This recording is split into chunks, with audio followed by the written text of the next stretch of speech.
സത്യം പറഞ്ഞാൽ ഞാൻ പേടിച്ചിരിക്കുകയാണ്. ഇങ്ങനെയാണ് പൊതുവെ അങ്ങനെ ഉണ്ടായിരുന്ന സമയത്ത് ആളുകൾ പലപ്പോഴും അത് ബ്രേക്ക് ചെയ്തിട്ടൊക്കെ വേറെ സിനിമകൾ ചെയ്തിട്ടുണ്ട്. ഇപ്പൊ നിവിൻ പോളി മൂത്തോൻ ചെയ്തിട്ടുണ്ട്, ഭയങ്കര ഗ്രൗണ്ട് ബ്രേക്കിംഗ് ആയിട്ടുള്ളത്.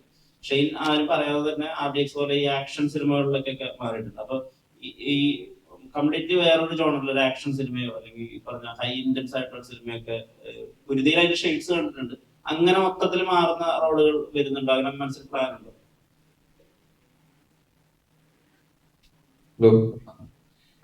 എനിക്കും ഈ കൈൻഡ് ഓഫ് റോളുകൾ മാത്രം ചെയ്തു പോകണം എന്നുള്ളൊരു വാശിയോ അല്ലെങ്കിൽ അങ്ങനെ മനസ്സിൽ അങ്ങനെയൊന്നുമില്ല.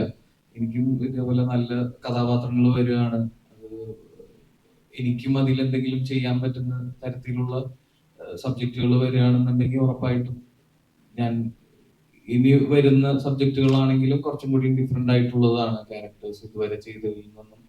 അപ്പോൾ ഞാനും വെയിറ്റിംഗ് ആണ് അതിന് വേണ്ടിയിട്ട്.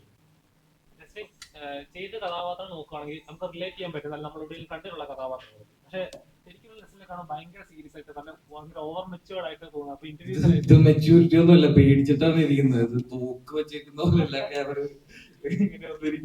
ഇന്റർവ്യൂസ് ഒക്കെ ആണെങ്കിലും തക്കൊക്കെ പറഞ്ഞ് ഭയങ്കരമായിട്ട് ഇരിക്കുന്ന അങ്ങനെ ഒരാളായിട്ട് ഫീൽ ചെയ്യുന്നത്. അപ്പൊ സോഷ്യൽ മീഡിയയിലായാലും അങ്ങനെ ഭയങ്കര സീരിയസ് ആയിട്ട് ഇരിക്കുന്ന ഒരാളായിട്ട് ഫീൽ ചെയ്യാറുണ്ട്. ശരിക്കും അങ്ങനെ ആണോ?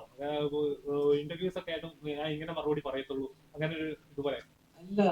ഇതിപ്പോ പടത്തിൽ അത് ചെയ്യുന്നത് ആ ക്യാരക്ടർ അങ്ങനെ ആയതുകൊണ്ടാണ്, ആ സിറ്റുവേഷനിൽ അങ്ങനെ ബിഹേവ് ചെയ്യുന്നത്. ഇപ്പൊ ഗിരീഷേട്ടന്റെ പടങ്ങളിലാണെങ്കിലും ഇപ്പൊ ഈ സിനിമയിലാണെങ്കിലും ആ ക്യാരക്ടറാണ് അത് അവിടെ ബിഹേവ് ചെയ്യുന്നത്. അപ്പൊ ഞാൻ ഇങ്ങനെ സത്യം പറഞ്ഞാൽ ഞാൻ പേടിച്ചിരിക്കുകയാണ്. ഇങ്ങനെയാണ് പൊതുവെ.